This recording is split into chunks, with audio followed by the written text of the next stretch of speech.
Il y a certaines personnes qui posent le premier pas sur un chemin de travail intérieur après avoir vécu une épreuve difficile du genre un deuil, une dépression, un burn-out. Et moi, je ne fais pas du tout partie de ces personnes. Je fais partie des personnes qui vivaient tranquillement jusqu'à entamer un parcours de travail intérieur. Et c'est à partir de ce moment-là que j'ai expérimenté les pires états de souffrance de ma vie.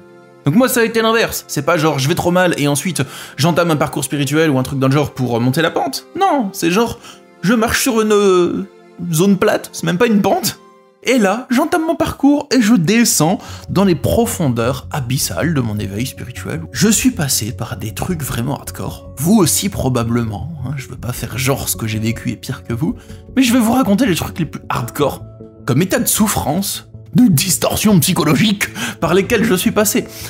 Tout a commencé en 2015, c'est là que j'ai entamé, ou peut-être fin 2014, à ce moment-là j'étais en couple. Et ce couple, il avait fait son temps, il m'épanouissait plus, mais je ne refusais de terminer cette relation.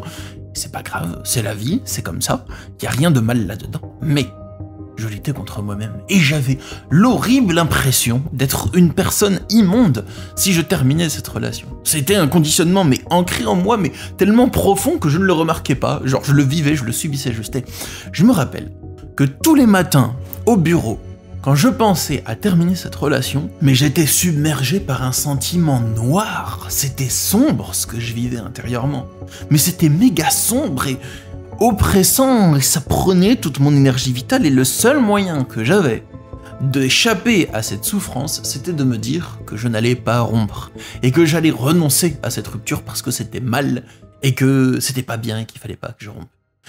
Du coup, il fallait que je me conforme à ma culpabilité pour qu'elle s'apaise. Et ça, les amis, ce n'était que le premier niveau de profondeur des abysses de la souffrance de mon parcours spirituel.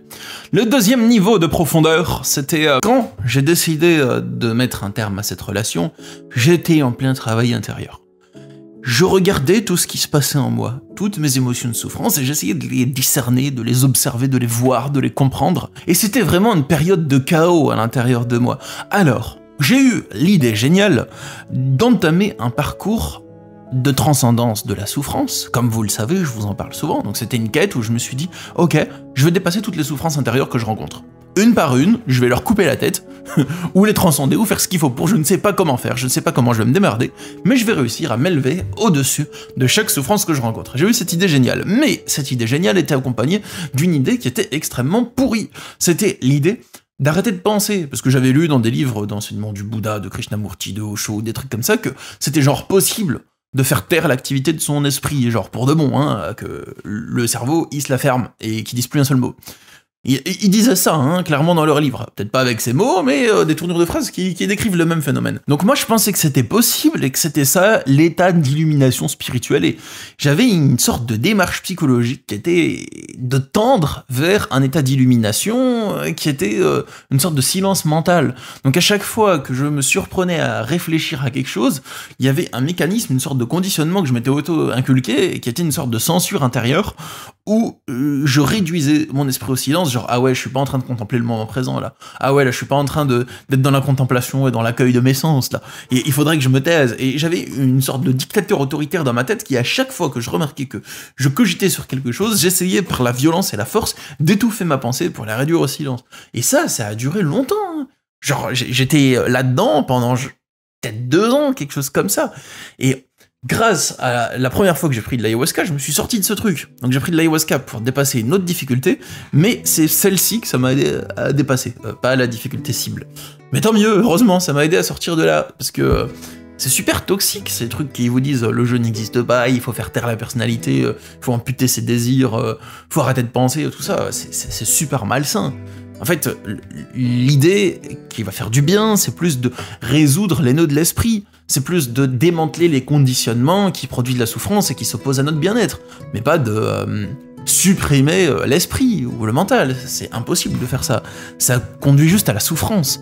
Donc, c'était encore une difficulté que j'ai vécue, ça. Mais c'est pas tout, parce que, à la même période, parce que on avance hein, dans mon histoire, voilà, je vous ai dit, ça faisait 2 ans, à la même période, j'étais en couple, j'étais marié à ce moment-là, et ça allait pas, c'était pas bien du tout, c'était pas quelque chose qui m'épanouissait.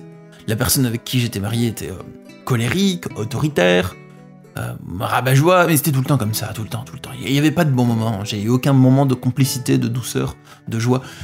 Et un moment, à force d'avancer dans ma quête intérieure, intensive à ce moment, comment dépasser mes souffrances, j'ai réussi à avoir une sorte de prise de conscience monstrueuse, terrifiante, qui était que je dois rompre. Et que c'est mon unique chance pour continuer à avancer vers mon épanouissement. C'était la prise de conscience que j'ai eue, mais elle était terrifiante, cette prise de conscience. Le moment où elle m'a traversé, tout mon organisme a tout fait pour l'oublier.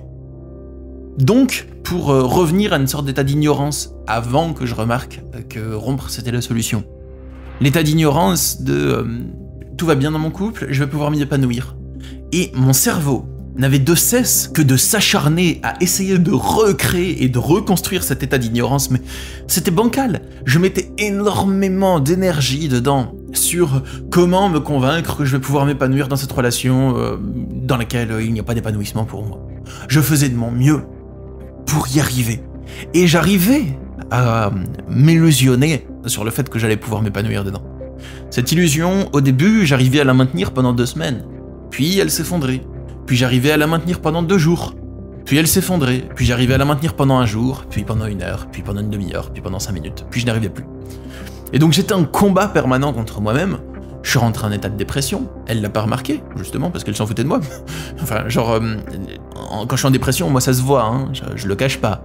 Enfin, je vais pas pleurer forcément tout le temps, peut-être quand je suis seul seulement, mais ça se voit à ma gueule, quoi. J'ai une tronche de déterré, j'ai pas de sourire, pas de joie, je suis absent. Quand on me pose une question, je vais pas répondre avec le même entrain que maintenant, voyageur, mais avec le regard vide, la peau livide, enfin voilà, ça se voit à mon énergie que je ne suis plus qu'un petit fantôme qui est l'ombre de ce qu'il était avant. Je suis même plus l'ombre du fantôme, je suis l'ombre du drap du fantôme. Vous voyez ce que je veux dire? Elle avait pas remarqué, c'est pas grave, c'est la vie, c'est comme ça. C'est moi qui restais aussi dans cette relation. Voilà, je suis rentré en dépression à force de lutter contre moi-même. Une dépression terrible. J'étais collé au lit toute la journée. J'avais du mal à traîner mon corps pour descendre des escaliers, pour aller à la boulangerie. Je me rappelle du fameux épisode de la boulangerie, tiens. C'était un jour où j'essayais d'aller à la boulangerie, justement, en dépression. J'ai pris mon vélo pour m'y rendre. Et genre j'ai mis 1h40, un truc dans le genre, à me rendre juste à la boulangerie.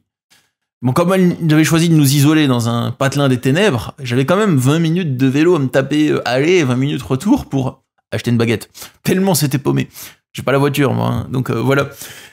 Donc là, j'ai mis 1h40 tellement j'étais épuisé. Et c'était pas un épuisement physique. J'étais en forme hein, pour faire 20 minutes de vélo aller, 20 minutes retour. C'était pas ça le problème.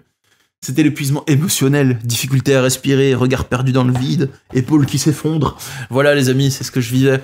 Cette dépression, elle résultait du fait que je ne voulais pas rompre, mais que c'était l'unique solution pour aller vers mon épanouissement. Et toute la structure de ma personnalité était construite sur le sacrifice de moi pour faire plaisir à la personne avec qui je serai en couple, quelle qu'elle soit. Donc là, j'ai affronté vraiment le démon de la culpabilité pour de vrai. À force de lutter contre moi-même, j'ai pris conscience que je culpabilisais. Et que j'avais un conditionnement à la culpabilité et que ma structure de personnalité était construite là-dessus. J'ai eu cette révélation. Merci. Cette révélation, cette prise de conscience, elle est arrivée dans mon esprit. Je suis très heureux de l'avoir eue. C'était ma récompense à force de lutter contre moi-même et d'essayer de me dépasser pour sortir de là. Mais c'est seulement quand j'ai rompu et que j'ai fini par avoir cette prise de conscience que je suis sorti de la dépression. Je me rappelle que même après avoir rompu, hein, c'était pas fini. J'avais reçu des signes de l'univers, mais c'était pas fini. J'allais pas bien, je doutais encore de moi-même, je me disais que je vais retourner avec elle, je lui disais elle aussi. Elle mettait la pression, elle boudait, elle râlait, elle m'engueulait, elle me réveillait la nuit pour me gueuler dessus parce que j'avais osé nous séparer. Bon bref, heureusement que je me suis séparé d'ailleurs hein, dans ces conditions-là. Les amis, faut que je vous sorte une punchline avant de passer à la suite. En consultation, on me rapporte souvent la chose suivante. C'est des personnes qui essayent de couper les ponts avec leur mère ou leur père toxique. Et il y a des gens qui viennent les culpabiliser en disant « Oui, mais tu sais, une mère, on n'en a qu'une. » Sous-entendu, eh ben, il faut l'aménager, il faut préserver la relation avec elle. Moi, ce que je leur réponds à ces gens-là, c'est « Heureusement !» Imagine, t'as plusieurs mères toxiques comme ça, elle peut faire une technique de clonage. Et ce n'est pas l'étape la pire de mon cheminement intérieur, parce que dans ce cheminement intérieur, après avoir surmonté cette dépression, cette rupture, plusieurs temps après, Les saisons se sont succédées, et notre héros a décidé d'écouter l'appel de son âme. C'est-à-dire que je sentais qu'il y avait un truc en moi, une lumière, qui voulait se manifester. C'était juste un ressenti. Je sentais que j'avais besoin de me connecter à une sorte d'appel intérieur, d'authenticité intérieure. Et j'ai entamé une sorte d'introspection hardcore et intensive, comme si je prenais une foreuse et que je cassais toute la terre qui me séparait de cet appel intérieur. C'est ce que j'ai fait, et j'ai fait une découverte. Lorsque je me suis connecté à cette lumière, ça a déclenché en moi un conflit intérieur et une dépression encore plus violente que la précédente. C'était la souffrance la plus intense, la plus hardcore que j'ai vécue de toute ma vie. Alors je vous donnerai pas le sujet, parce que c'est plus du domaine privé, je vais juste vous raconter l'état que j'avais vécu à ce moment. C'était un conflit intérieur, donc j'étais divisé entre deux choix qui étaient importants pour moi. Je ne savais pas comment me positionner, je ne savais pas quel choix faire, je ne savais même pas comment faire pour trouver ma réponse, et j'avais en plus un sentiment d'urgence à trouver ma réponse. Donc j'étais tiraillé entre deux choix très importants, sans connaissance de comment les départager, plus un sentiment d'urgence à le faire. Ça m'a entraîné dans une spirale de dépression. Ouah, c'était hardcore à vivre, c'était hardcore.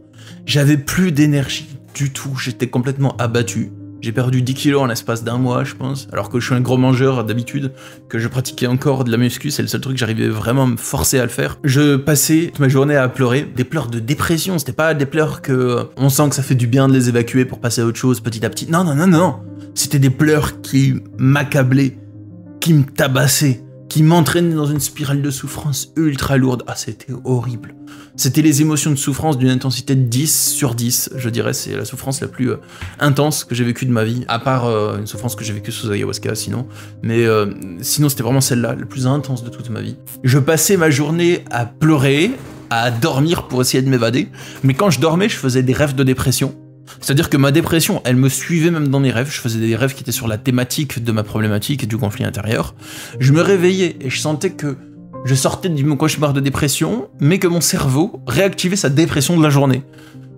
Je sortais d'un cauchemar pour me plonger dans un autre. Donc extérieurement, mon cadre extérieur allait bien. Hein. J'étais pas entouré de mauvaises personnes, j'étais entouré juste de gentilles personnes. J'étais dans un cadre très joli, dans une ville jolie, dans un appartement joli, avec un métier joli. Enfin voilà, c'était pas le cadre extérieur le problème, c'était juste la tempête. Les deux dieux, les deux titans colossaux qui s'envoyaient des mandales dans la mâchoire à l'intérieur de moi-même. C'est ce que je vivais, ça a duré des mois. Je marchais, j'allais à la salle de muscu, je m'arrêtais, je restais une demi-heure assis sur le pavé dans la salle de muscu. À un moment, je me rappelle, je me suis dit, mais qu'est-ce que je suis en train de vivre? Mais quelle horreur! Genre, ma souffrance, elle s'était un peu apaisée, elle était arrivée à 7 sur 10, puis elle était revenue à 10, mais c'était horrible. Oh là là, c'était horrible, les amis. En plus, en parallèle de ça, c'était aussi un moment où je trouvais plus de sens à ma vie, au niveau professionnel. Et du coup, c'est pas que je trouvais plus de sens, il y avait du sens dans ce que je faisais, mais j'étais pas sûr que c'était ça vraiment ce que je voulais faire. Et j'étais en mode questionnement existentiel intensif, ça allié à la dépression. Je passais du temps à la journée à fixer la fenêtre, allongé sur le lit, à attendre que ça se passe, mais j'avais que de la souffrance à l'intérieur de moi, c'était hardcore. J'osais pas en parler à mes potes. Enfin, je pouvais le mentionner à certains amis, mais je n'osais pas me confier vraiment, évidemment, mon sac, parce que j'avais peur de les embêter. Ils m'ont jamais dit que je les embêtais. Mais juste, vous savez, si vous avez déjà vécu une dépression, vous n'avez pas envie d'en parler à vos amis, parce que c'est courant, ça, pour pas les surcharger, les alourdir avec toute la noirceur de ce que vous vivez. Donc voilà, les amis, ce que je vivais à ce moment-là. Alors, cet état dépressif, j'ai réussi à en sortir. J'ai réussi étape par étape à en sortir. Je vous le raconte dans plein de vidéos, ça. J'ai réussi à en sortir, premièrement en diminuant l'intensité de la souffrance grâce à la méditation Japa, et ensuite en prenant 4 ans pour résoudre mon conflit intérieur. Voilà, c'est comme ça que j'en suis sorti, mais j'en suis sorti. Et après en être sorti, j'ai vécu l'état de paix intérieure le plus grand de toute ma vie, et cet état perdure depuis 2 ans, plus que 2 ans maintenant, depuis des années. Voilà, enfin, je me sens vraiment bien. Donc, ce que je voulais vous dire dans cette vidéo, c'était déjà vous raconter ce que j'ai vécu, et vous dire que même si vous expérimentez les états de souffrance les plus grands, il faut que vous gardiez l'espoir que vous allez vous en sortir. Donc je pense que quelle que soit l'immensité écrasante de la souffrance que vous rencontrez, vous pouvez la transcender. Et c'est possible, les amis. Peut-être que c'est long, peut-être que c'est difficile, mais c'est de l'ordre du possible. Je l'ai fait, je rencontre des personnes qui l'ont fait en consultation. C'est faisable. Courage. Transcendez les souffrances petit à petit, à votre rythme. Avancez petit à petit, les problèmes un après l'autre. Faites à votre rythme, il n'y a pas de bon ou de mauvais rythme. Ce que je vous dis, c'est pas pour vous dire que vous devez vous presser, c'est juste pour vous dire c'est faisable, gardez l'espoir. Même moi, j'ai passé 4 ans à dépasser un seul problème, en fait. Donc c'est très long. 4 ans, c'est long, 4 ans dans une vie. 4 ans, c'est la vie d'un insecte, des fois ça dure beaucoup moins que 4 ans. Hein. Et c'est plusieurs vies. Même un rat, ça vit 2 ans, je crois, en moyenne, si je me trompe pas. Donc c'est énorme, 4 ans. En plus, 4 ans de souffrance, hein. C'est pas 4 ans où tu vis le paradis, hein. C'est 4 ans de souffrance hardcore. Donc je peux vous dire que je les ai sentis passer ces 4 ans. Bon, voilà les amis, voilà ce que j'ai vécu. Maintenant, je pense que je pourrais plus vivre 4 ans de souffrance intense. J'ai trop évolué pour ça. Ça durerait beaucoup moins. J'arriverai plus à me maintenir dans le même état psychologique pendant 4 ans si c'est un conditionnement de souffrance. Voilà, c'était tout. Alors, si vous souhaitez participer à la retraite spirituelle, il reste encore une place. La retraite dans le désert en novembre. Il y a une place qui s'est libérée, une personne qui s'est désistée pour des raisons personnelles.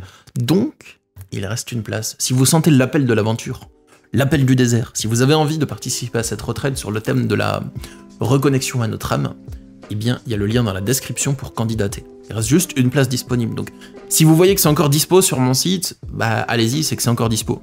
Au moment où la place sera prise, je clôturerai le formulaire et je mettrai un message juste devant le formulaire en disant que c'est complet et que vous pouvez plus candidater. Voilà les amis, c'était tout pour moi pour aujourd'hui. Je vous envoie de la paix, des encouragements, de l'espoir. Et je vous dis rendez-vous bientôt pour une prochaine vidéo. Bye!